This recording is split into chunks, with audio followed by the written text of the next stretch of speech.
کہتے ہیں یہ عورت بڑی منحوس ہے، تو یاد رکھیے کہ عورت منحوس نہیں ہوتی۔ حضور علیہ الصلوۃ والسلام نے فرمایا کہ اگر نحوست کسی چیز میں ہوتی تو 3 چیزوں میں ہوتی، عورت میں ہوتی، سواری میں ہوتی یا مکان میں ہوتی۔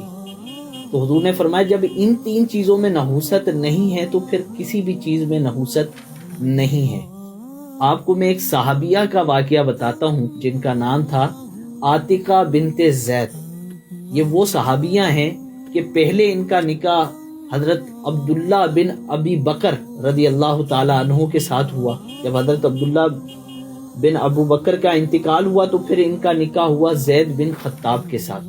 پھر جب آپ نے بھی شہادت نوش کر لی تو آپ کا نکاح ہوا حضرت عمر بن خطاب کے ساتھ۔ پھر حضرت عمر کی بھی شہادت ہو گئی تو آپ کا نکاح ہوا پھر حضرت زبیر بن عوام رضی اللہ تعالی عنہ کے ساتھ۔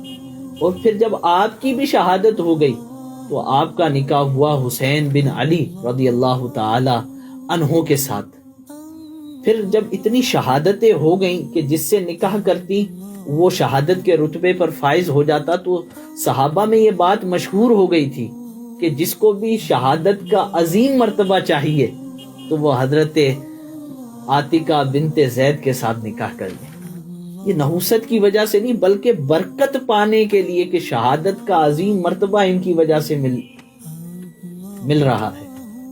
اگر نحوست ہوتی تو پھر صحابہ بھی کہتے کہ نعوذ باللہ من ذالک، وہ اس طرح کی بات کرتا، ہلکی بات کسی نے نہیں کی، کیونکہ حضور علیہ الصلوۃ والسلام تربیت فرما چکے تھے کہ عورت میں نحوست نہیں ہے، حضور کی حدیث ہے۔ تو عورتوں کو منحوس نہ جانے۔ نحوست گناہوں کی آتی ہے، بدعمالیوں کی آتی ہے، جو ہم نماز روزہ نہیں کرتے، زکوٰۃ نہیں دیتے، صحیح ہے، ہم لوگوں کی حق تلفیاں کرتے ہیں، صحیح ہے، لوگوں پر ظلم کرتے ہیں، تو اس وجہ سے یہ پریشانیاں آ رہی ہوتی ہیں۔ پھر ہم کہتے ہیں جب سے اس عورت سے شادی ہوئی ہے بیٹا بے روزگار ہو گیا ہے۔ بیٹا بے روزگار اس وجہ سے نہیں ہوا ہے، یہ جو شادیوں میں آپ نے گناہ کیے تھے نا، ناچ گانے کیے تھے، فنکشن کیے تھے، صحیح ہے، فنکاروں کو بلایا تھا۔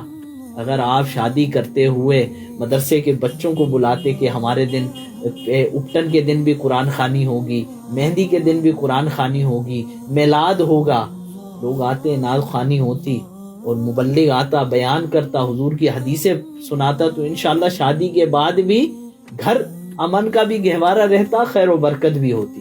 تو اصل مدعے کو سمجھیے، نحوست کس میں ہے؟ گناہوں میں، عورت میں نہیں ہے۔ وہ بیچاری اپنا گھر بار چھوڑ کر یہاں آئی ہے، آپ اسے نحوست اس کے ساتھ منسلک کر رہے ہو، اسے منحوس کہہ رہے ہو۔ یہ بہت بڑا بہتان ہے، یہ بہت بڑا گناہ بھی ہے کہ آپ ایک عورت کے اوپر نحوست کا الزام اس پر لگا رہے ہو۔ توبہ کیجیے اللہ کی بارگاہ میں اور اپنا قبلہ درست کیجیے۔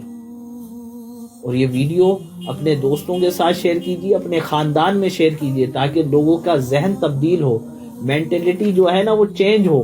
عورتوں کو نحوست جانتے ہیں، پاؤں کی جوتی جانتے ہیں، یہ اسلامی تعلیمات نہیں ہے۔ اسلام نے عورت کو بڑا عظیم مرتبہ دیا ہے۔